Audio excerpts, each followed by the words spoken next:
दोस्तों, आज जो बांग्लादेश में हिंदुओं की हालत हो रही, उसका सबसे बड़ा जिम्मेदार एक ही व्यक्ति है। और उस व्यक्ति का नाम था जोगेंद्र नाथ मंडल। ये वही व्यक्ति था जिसने अपनी महत्वाकांक्षा पूरी करने के लिए लाखों हिंदुओं से धोखा किया। जोगेंद्र नाथ मंडल वही व्यक्ति था जिसने सबसे पहले हमारे दलित भाइयों को जय भीम जय मीम का लॉलीपॉप चूसाया था, ताकि वो अपनी राजनीतिक इच्छा को पूरी कर सके। लेकिन उसने हमारे दलित भाइयों के साथ इतना बड़ा धोखा किया, जिसकी सजा आज भी बांग्लादेश में हमारे दलित हिंदू भाई बहन भुगत रहे हैं। लेकिन जब जोगेंद्र नाथ मंडल को लगा कि उसके साथ भी दीपू चंद्रदास जैसी घटना हो सकती है, तो वो लाखों हिंदू दलित भाइयों को वहीं मरने के लिए छोड़कर जान बचाकर भारत में भाग आया। लेकिन उसको गलती की सजा आज बांग्लादेश का हिंदू भुगत रहा है। दोस्तों, आज वो सच आपको बताने जा रहे हैं जिसको जानकर आपके रोंगटे खड़े हो जाएंगे। दोस्तों, आजादी के समय भारत में दो दलित नेता प्रमुख थे।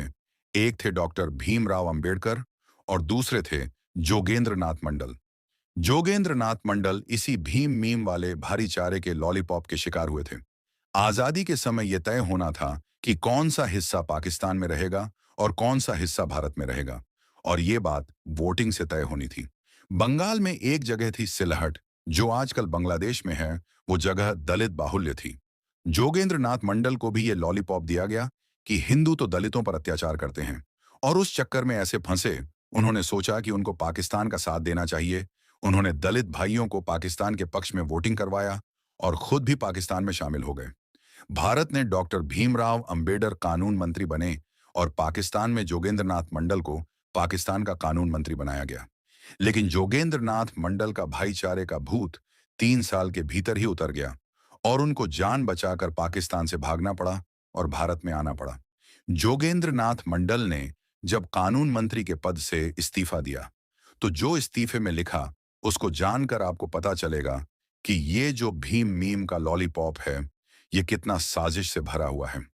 दोस्तों, जोगेंद्र नाथ मंडल ने पाकिस्तान के पहले कानून और श्रम मंत्री के पद से जो इस्तीफा दिया था, उसमें उन्होंने मुख्य रूप से पाकिस्तान में हिंदुओं और दलितों के साथ हो रहे भयानक भेदभाव, उत्पीड़न और असुरक्षा का विस्तार से वर्णन किया था। उन्होंने 8 अक्टूबर 1950 को प्रधानमंत्री लियाकत अली खान को अपना त्यागपत्र सौंपा था। यह पत्र भारतीय इतिहास के सबसे महत्वपूर्ण दस्तावेजों में से एक है, क्योंकि यह पाकिस्तान में दलितों की स्थिति का एक आधिकारिक खाता प्रस्तुत करता है। उन्होंने स्पष्ट रूप से लिखा कि पूर्वी बंगाल, वर्तमान बांग्लादेश में दलित हिंदुओं पर मुस्लिमों द्वारा व्यवस्थित रूप से अत्याचार किए जा रहे थे। उन्होंने लिखा, सामूहिक हत्याओं, महिलाओं के अपहरण और बलात्कार, जबरन धर्म परिवर्तन और दलितों की संपत्तियों को लूटने और उन पर कब्जा करने की घटनाओं का विस्तृत जिक्र किया। उन्होंने कहा कि दलित समुदाय पाकिस्तान में पूर्ण असुरक्षा की भावना में जी रहा है। मंडल ने आरोप लगाया कि पुलिस और सरकारी अधिकारी अक्सर इन अत्याचारों में शामिल मुस्लिम समुदाय के लोगों का साथ देते थे या निष्क्रिय रहते थे। उन्होंने कहा कि दलित समुदाय की शिकायतों पर पाकिस्तान में कोई कानूनी कार्रवाई नहीं की जाती थी, जिससे अपराधियों को छूट मिल जाती थी। उन्होंने लिखा कि पाकिस्तान में उनकी बात को कैबिनेट में कोई महत्व नहीं दिया जाता था और उनकी सलाह को लगातार अनदेखा किया जाता था।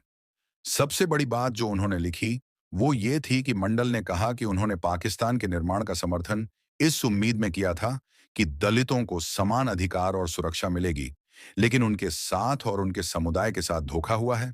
उन्होंने कहा कि वह अपने समुदाय की रक्षा करने में पूरी तरह विफल रहे हैं और अब इस पद पर बने रहना उनके लिए नैतिक रूप से असंभव है। मंडल ने नेहरू लियाकत समझौते अप्रैल 1950 की आलोचना करते हुए कहा कि इस समझौते के बावजूद पाकिस्तान में स्थिति में कोई सुधार नहीं हुआ और दलितों पर हमले जारी रहे। दोस्तों, जोगेंद्र नाथ मंडल तो जैसे तैसे भारत लौट आए, लेकिन जिन दलित भाइयों को उन्होंने आश्वासन देकर पाकिस्तान में शामिल करवाया था, उन दलित भाइयों को वो वहीं भूखे भेड़ियों के हाथों में ही छोड़ आए। और जो अत्याचार उन पर हुए, वो आप सभी जानते हैं। सबसे पहले तो आपको ये बता दूं कि दलित भी हिंदू ही हैं, लेकिन भारत में दलाल दरबारी लिब्रांडू और टुकड़े टुकड़े गैंग के इतिहासकारों ने हमेशा ही कोशिश की है कि दलितों को हिंदुओं से अलग दिखाया जा सके। ये बताया जा सके कि हिंदू तो अत्याचारी हैं और वो दलितों पर अत्याचार करता है, ताकि दलितों को हिंदुओं से एक अलग किया जा सके और दोनों इस बहकावे में आकर अलग हो जाएं और फिर दोनों को निशाना बनाकर खत्म किया जा सके। दोस्तों, जोगेंद्र नाथ मंडल का भाईचारे का बुखार तो केवल 3 साल में ही उतर गया और फिर भारत में लौट आए। लेकिन आज के दौर में फिर हमारे दलित भाइयों को निशाना बनाने के लिए एक बार फिर भीम और मीम भाईचारे का लॉलीपॉप दिया जा रहा है, ताकि मौका मिलते ही इनको समाप्त किया जा सके। दोस्तों, जोगेंद्र नाथ मंडल का सच भी दरबारी इतिहासकारों ने छिपा लिया, ताकि फिर से वही दोहराया जा सके। लेकिन उद्घोष इनकी पोल खोलता रहेगा। अगर आपको जानकारी अच्छी लगी तो वीडियो को शेयर करके हर भारतवासी तक पहुंचाइए। पेज को फॉलो कीजिए और यूट्यूब पर उद्घोष चैनल को सब्सक्राइब कीजिए। जय सनातन, जय हिंद, भारत माता की जय।